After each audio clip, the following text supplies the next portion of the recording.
আসসালামু আলাইকুম এভরিওয়ান, আশা করছি সবাই ভালো আছেন, সুস্থ আছেন। আমরাও ভালো আছি আলহামদুলিল্লাহ। নতুন আরো একটা ব্লগে সবাইকে ওয়েলকাম করছি আমার চ্যানেলে। তো আমি এখন বর্তমানে আমার শ্বশুর বাড়িতে। আমরা আজকে সকাল সকাল আসছি, আর আসলে কোনো ভিডিও করা হয় নাই। আম্মুদের ওখানে ছিলাম কালকে, আর আজকে এখানে আসলাম। আর এখন আমার হাজবেন্ড একটু মজা করছিল, যার জন্য একটু হাসছিলাম আর কি। আমার দুই মেয়ে তারা বাসাতে নাই, তারা দুইজনাই তার দাদির সাথে বাইরে ঘুরছে। ছোটটা তো ও দাদুকে ছাড়বেই না, মানে খালি নিয়ে বেড়াও, জানে যে আমার সাথে থাকলে আসলে আমি বেড়াবো না, বা আমি একা বেড়াবো, ওদেরকে নিয়ে বেড়াইতে পারবো না। তো সেই জন্য আমার কাছে আসছে না, তো দাদুর সাথে বাহিরে। আর এখন আমাকে আসলে সংসারের কাজগুলো করতে হবে, মানে রান্না বান্নার ব্যাপার স্যাপার। আর আমি একটু ফাঁকিবাজ, একটু আমি এদিক ওদিকে ঘুরে বেড়াই। আমি আসলে এগুলো করতে পারি না, করতে পারি মানে আমার ভালো লাগে না। বাড়িতে আসলে মনে হয় আমি একটু রেস্টে থাকবো, ঘুরবো, বেড়াবো। আর মাও তাই বলে যে তুমি বাসাতে তো করে করেই আসো, আর এখানে আসলে তুমি একটু ঘুরো, বেড়াও, একটু রেস্ট করো। কিন্তু আজকে মেয়েরা আমাকে সেই সুযোগটা দিল না। মানে ফাঁকি দিতে চাইছিলাম, কিন্তু ফাঁকি দেওয়া যাবে না। তো এই ব্যাপার নিয়ে আমি আর রুমাইসার বাবা খুব হাসছিলাম, একটু মজা করলাম আর কি। তো যাই হোক, কাজ করতে কিন্তু খারাপ লাগে না, এমনি বললাম, মজা করলাম। তো যাই, এখন রান্নার প্রস্তুতি নিচ্ছি। তো চলুন আপনাদেরকেও সাথে নিয়ে যাই। একটু শাক ভাজি করতে বললো মা, মানে শাকটা ধুয়ে রাখতে বললো। এখন জানি না, আমি চুলায় দিয়ে দিব, তারপরে এর মধ্যে যদি মা চলে আসে তাহলে হয়তো বা আমি আর রান্না করবো না।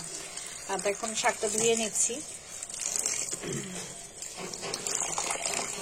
দেখো তো গেটে কে কে? রুমাইসা, চলে আসছো তুমি? মা কোথায় গেছিলা? আয়ান ভাইয়ের বাসায়? কেন, পানি নিয়ে খেলছো? জুতাটা ভিজে গেছে। বড়টা চলে আসছে। ওরা এখানে আসলে একদম আমার কাছে আসতেই চায় না। দুই মেয়ে, শুধুমাত্র খাওয়ার টাইমে দুজনকে একটু জোর করে খাওয়াই দেই, আর তারপরে সারাটা দিন হয়েছে তারা বাহিরে বাহিরে, হয় তার চাচুর সাথে, না হলে দাদা ভাইয়ের সাথে, আর না হলে দাদুর সাথে। না, একদম মাকে লাগেই না ওদের। শাকটা আগে ধুয়ে নেই পরিষ্কার করে। এদিকে শাকটা ধোয়া হয়ে গেছে, এখন সজনে ডাঁটা কাটতে হবে, সজনে ডাঁটা রান্না করবে, আর তার সাথে কই মাছ। তো এগুলো হচ্ছে রাত্রের খাবার। একটু পেঁয়াজ মরিচ কাটবো এখন। তোমরা কোথায় যাচ্ছ? কই ক্যান্ডি আছে? পচা কথা বললা। তোমরা কোথায় যাচ্ছ মা? বলো, বলবে? রুমাইসা আর ওর বাবা এখন বাজারে যাচ্ছে। কি কিনতে যাচ্ছ বলবো না? আয়রন করতে যাচ্ছি। হ্যাঁ, কাপড় আয়রন করতে। হ্যাঁ মা। কি নাই তোমার? ভালো আছেন ভাবি? কি নাই? কি নাই? চোখে পানি? ও, চোখে পানি নাই, একটু আগে কান্না করছিল তো, সেই পানি আর নাই এখন। আচ্ছা ঠিক আছে, আল্লাহ হাফেজ। রাধু, এদিকে এদিকে এদিকে, ওইদিকে যেও না। এই দেখো ছাগল।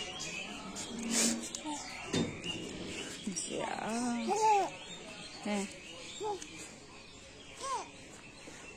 দেখো, আয় আয় বলো, আয় আয়, এদিকে তাকাও, বলো আয় আয় আয় আয় বলে ডাকো, আয় আয় আয় ছাগল আয়।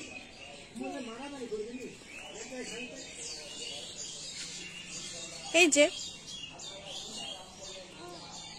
আয় আয় আয়। কি করবা? ছাগলকে মারবে? মারবে ছাগলকে? ওরে বাবা, যা যা যা।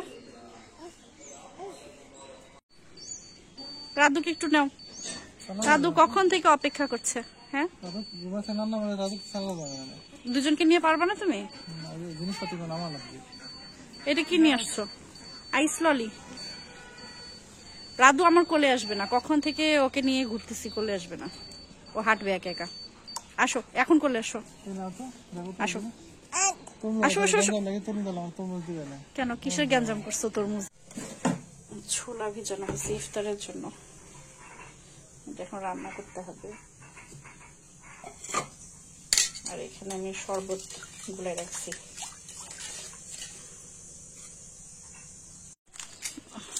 বাগানে আসলাম লেবুর জন্য শরবত বানাবো।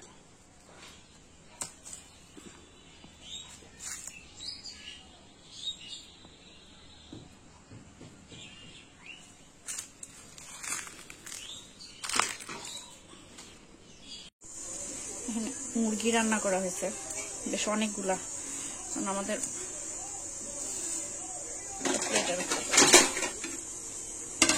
মানুষ অনেক বেশি তো।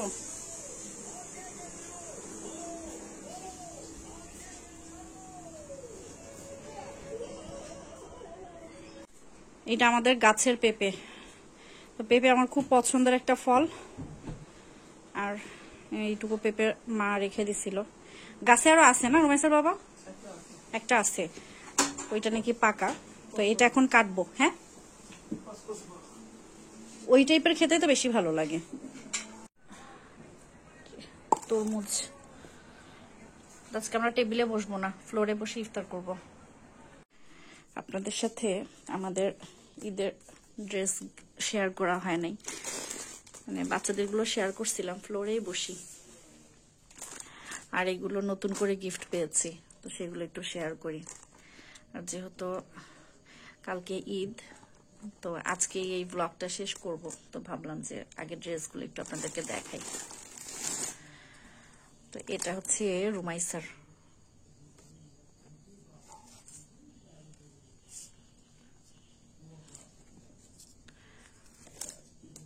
রুমাইসার এটা 3 পিস।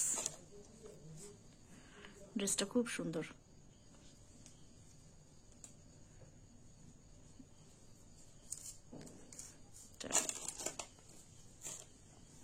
সামান্য একটু ব্লক আর সামান্য এই যে গলা দিকে একটু হালকা একটু এমব্রয়ডারি করা আছে। আর এই যে সালোয়ারটা, এটা সালোয়ার, এর সাথে ওড়না, হ্যাঁ ওড়নাও আছে।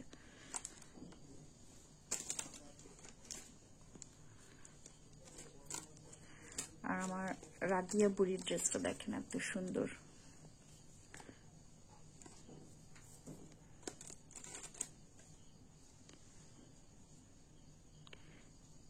কিউট জামাটার কিউট একটা বেল্ট দেওয়া আছে। এটার সাথে সবগুলো ড্রেসের সাথে এরকম প্যান্ট থাকে বাচ্চাদের। আর এটার একটা, আসলে এতগুলো জামা বাচ্চাদের তো পরা হয় না, ওদের শুধুমাত্র বাচ্চাদের ঈদের জন্য।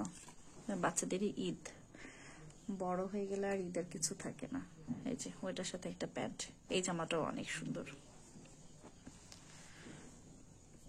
আর এর মাঝখানে আমি একটা সারপ্রাইজ গিফট পেয়েছি। ও আচ্ছা, এগুলো মেয়েদের দাদু মেয়েদেরকে গিফট করছে। আর আমি একটা সারপ্রাইজ পেয়েছি, সেটা হচ্ছে এই যে একটা 3 পিস। আমি আপনাদেরকে বলেছিলাম যে আমার ঈদের কিছু কেনা হয় নাই, আর তার সাথে রুমাইসার বাবাও কিছু কেনা নাই। তো আমার হাজবেন্ড আবার আমার দেবরকে দিয়ে এই 3 পিসটা নিয়ে আসছে। তো এটা রেডিমেড।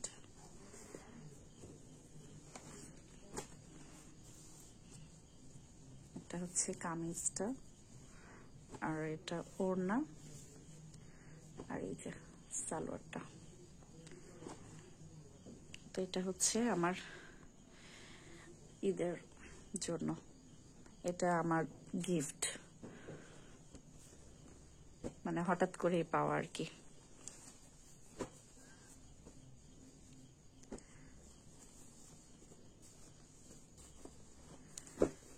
তো ঠিক আছে,